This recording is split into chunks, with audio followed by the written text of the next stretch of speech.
भारत के कुल राज्यों पर 70 लाख करोड़ का कर्ज है। 1 लाख करोड़ का कर्ज नहीं, 2 लाख करोड़ का कर्ज नहीं, 10 लाख करोड़ का कर्ज नहीं, 70 लाख करोड़। उत्तर प्रदेश पे 6 लाख करोड़ का कर्ज है, बिहार पे 3 लाख करोड़ का कर्ज है, बंगाल पे 4 लाख करोड़ का कर्ज है, महाराष्ट्र पे 6 लाख करोड़ का कर्ज, तमिलनाडु पे 6 लाख करोड़ का कर्ज, आंध्रा तेलंगाना पे 3-3 लाख करोड़ का कर्ज, पंजाब पे 3 लाख करोड़ का कर्ज है। छोटा सा दिल्ली है, इसके ऊपर भी 50,000 करोड़ का कर्ज है। कुल 70 लाख करोड़ का कर्ज है। इसके बावजूद पॉलिटिकल पार्टियां चुनाव के पहले मुफ्तखोरी का कंपटीशन करती हैं। एक पॉलिटिकल पार्टी कहती है कि हम आपको मंगलसूत्र देंगे, दूसरी पॉलिटिकल पार्टी कहती है हम तो चेन देंगे, तीसरी पॉलिटिकल पार्टी कहती है हम तो स्कूटी देंगे, चौथी पॉलिटिकल पार्टी कहती है हम तो कैश भी देंगे। सारे वादे कर रहे हैं, पैसा कहाँ है कुछ नहीं पता। अगर मेरे जेब में 100 रुपये नहीं है और मैं 500 रुपये का सामान खरीदने का वादा करूं, तो इसका मतलब कुछ न कुछ तो गलत करना पड़ेगा ना। इसीलिए इस मुफ्तखोरी को रोकने के लिए मैंने सुप्रीम कोर्ट में PIL फाइल किया। इस साल जनवरी 2022 में मैंने PIL फाइल किया। सुप्रीम कोर्ट ने इस मामले को बहुत गंभीर माना और गंभीर मानते हुए इलेक्शन कमीशन और सेंट्रल गवर्नमेंट को नोटिस जारी किया। 6 महीने बीत चुके हैं, बल्कि 7 महीने बीत गए। 25 जनवरी को सुप्रीम कोर्ट ने नोटिस जारी किया था। आज तक सेंट्रल गवर्नमेंट का जवाब नहीं आया। इलेक्शन कमीशन का जवाब आया, उसने अपना हाथ खड़े कर दिए। इलेक्शन कमीशन कह रहा है कि हम तो ये जो मुफ्तखोरी इसको रोक नहीं सकते, हमारे पास कानून बनाने का अधिकार नहीं है। सेंट्रल गवर्नमेंट का भी जवाब नहीं आया। आज ये मैटर सुप्रीम कोर्ट में लगा हुआ था। मैंने सुप्रीम कोर्ट से कहा कि इलेक्शन कमीशन झूठ बोल रहा है। इलेक्शन कमीशन के पास मुफ्तखोरी रोकने की पावर है। पॉलिटिकल पार्टियों को सिंबल इलेक्शन कमीशन देता है। तो ये सामान्य सी बात है कि जो व्यक्ति कुछ देता है उसके पास लेने की भी पावर होती है।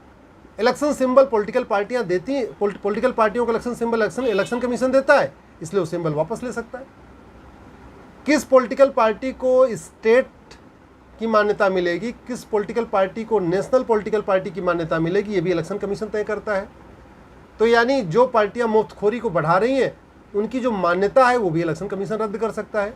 पॉलिटिकल पार्टियों के सिंबल को भी इलेक्शन कमीशन सीज कर सकता है। लोगों के चुनाव लड़ने पे बैन भी कर सकता है। ये पावर है उसके पास, लेकिन वो अपनी पावर यूज़ नहीं करना चाहता।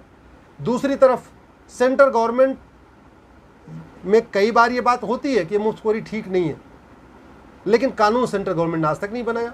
इसके पहले भी सुप्रीम कोर्ट ने एक बार बालाजी केस में कहा था कि आप मुफ्तखोरी रोकने के लिए कानून बनाइए, कानून नहीं बना। इलेक्शन कमीशन को कहा था मुफ्तखोरी रोकने के लिए गाइडलाइन बनाओ, गाइडलाइन नहीं बनी। तो आज मैंने यही कहा कि अब ऐसे बात नहीं बनेगी।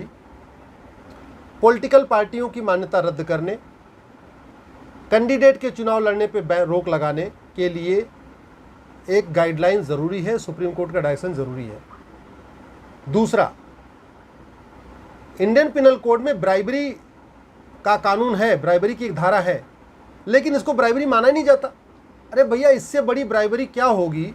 मैं आपको कह रहा हूं कि मुझे आप वोट दोगे तो मैं आपको मंगलसूत्र दे दूंगा, आप मुझे वोट दोगे मैं आपको स्कूटी दूंगा, आप मुझे वोट दोगे मैं आपको फ्री पानी दूंगा, आप मुझे वोट दोगे मैं आपको फ्री की बिजली दूंगा।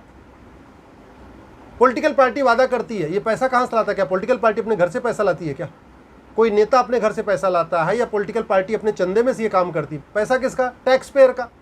टैक्स पेयर से पूछा नहीं जाता। 5 करोड़ लोग टैक्स देते हैं, उनसे एक बार नहीं पूछा जाता कि आपने जो टैक्स दिया इसको हम कहाँ खर्च करें, कैसे खर्च करें, फ्री की रेवड़ी बांटें कि नहीं बांटें, फ्री का मंगलसूत्र दें कि नहीं दें, कोई नहीं पूछता। पैसा टैक्स पेयर का मालिक बन के बैठे हैं पॉलिटिकल पार्टियाँ, जो मन करते वादा कर देती हैं और ये भी नहीं देख रहे हैं कि देश की कंडीशन क्या है। 70 लाख करोड़ का कर्जा है। अगर हमने इसको नहीं रोका, यही बात मैंने सुप्रीम कोर्ट से कही आज कि अगर हमने मुफ्तखोरी को नहीं रोका, ये जो मुफ्त में रेवड़ी बांटी जा रही इसको नहीं रोका, भारत का हालत वही होगा जो श्रीलंका की आज हालत हो रखी है। श्रीलंका में भी मुफ्तखोरी पे लगाम नहीं लगाया गया। श्रीलंका में रेवड़ियाँ जो बांटी गई थी मुफ्त में, पॉलिटिकल पार्टियों ने बांटा, उसको नहीं रोका गया। आज श्रीलंका बेहाल है।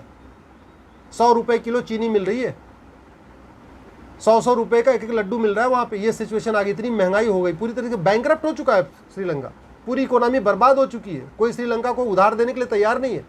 भारत भी जो उधार लेके रेवड़ी बांट रहा है, ये कब तक कौन उधार देगा? कब तक वर्ल्ड बैंक उधार देता रहेगा? कब तक अमेरिका उधार देता रहेगा? कब तक लोग बाहर से उधार देंगे? लोगों ने लंका को उधार देना बंद कर दिया, लंका कोलैप्स हो गया, बर्बाद हो गया लंका। यही हालत कुछ दिन भारत में होगी। भाई 70 लाख करोड़ का कर्जा है, चलो मान लो 10-20 लाख करोड़ और कर्जा मिल जाएगा। एक दिन तो ऐसा आएगा ना कि लोग उधार देना बंद कर देंगे, उधार देना बंद कर देंगे, पूरा हमारी इकोनॉमी कोलैप्स हो जाएगी। तो वही हालत होगी जो लंका की हुई है। इसलिए आज माननीय सुप्रीम कोर्ट से मैंने यही निवेदन किया, ये बहुत गंभीर मामला है और सुप्रीम कोर्ट ने भी कहा कि बहुत गंभीर मामला है। इलेक्शन कमीशन सुप्रीम कोर्ट ने पूछा, आप बताइए ये मामला, आप इसको सीरियस मामला मानते हैं? इलेक्शन कमीशन ने बोला हाँ मामला बहुत सीरियस है। फिर सुप्रीम कोर्ट ने बोला जब मामला सीरियस है तो आप इस पर कुछ करते क्यों नहीं, फिर अपने हाथ क्यों खड़े कर रहे? सेंट्रल गवर्नमेंट के एडवोकेट से पूछा, भाई ये मामला आप इसको सीरियस मानते हैं? सेंट्रल गवर्नमेंट के एडवोकेट ने भी बोला हाँ मामला बहुत सीरियस है। फिर सुप्रीम कोर्ट ने बोला अगर मामला सीरियस है, 6 महीने हो गए, नोटिस जारी किए, आप जवाब क्यों नहीं दाखिल कर रहे हो? मेरे मैटर के बाद कपिल सिब्बल साहब का मैटर था, कपिल सिब्बल साहब ये कोर्ट में बैठे हुए थे। चीफ जस्टिस ने सिब्बल साहब को उठाया, बोले हाँ भाई बताइए आप सिब्बल साहब, आप तो पार्लियामेंटेरियन है, ये मामला सीरियस है कि नहीं है? सिब्बल साहब बोले हाँ मामला बहुत सीरियस है। चीफ जस्टिस ने बोला अच्छा फिर आपकी क्या राय है? बोला जी फाइनेंस कमीशन की भी इसमें ओपिनियन होनी चाहिए। उन्होंने बोला फाइनेंस कमीशन भी इसको कुछ कर सकता है।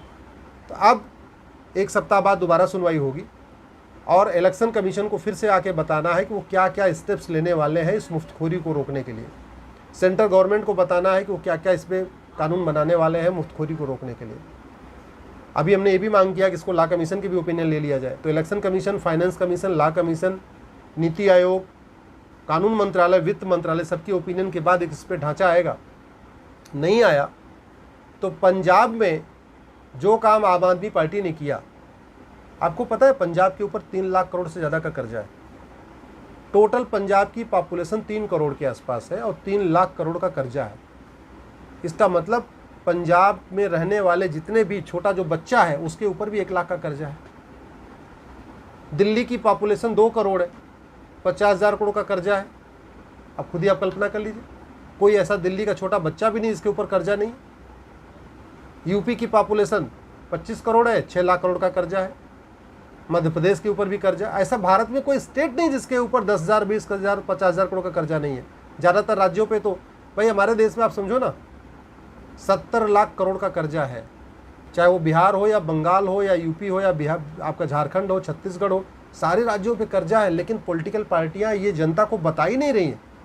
वो मुफ्त की रेवड़ी बांट रही हैं लेकिन ये नहीं बता रही हैं ये रेवड़ी जो हम आपको खिला रहे हैं ये हम उधार लेके खिला रहे हैं।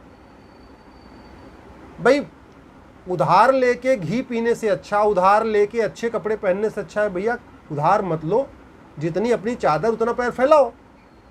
पैसा है नहीं, कभी वर्ल्ड बैंक से मांग रहे हैं, कभी इनसे मांग रहे हैं, कभी उनसे मांग रहे हैं, कभी अमेरिका से मांग रहे हैं, कभी जापान से मांग रहे हैं।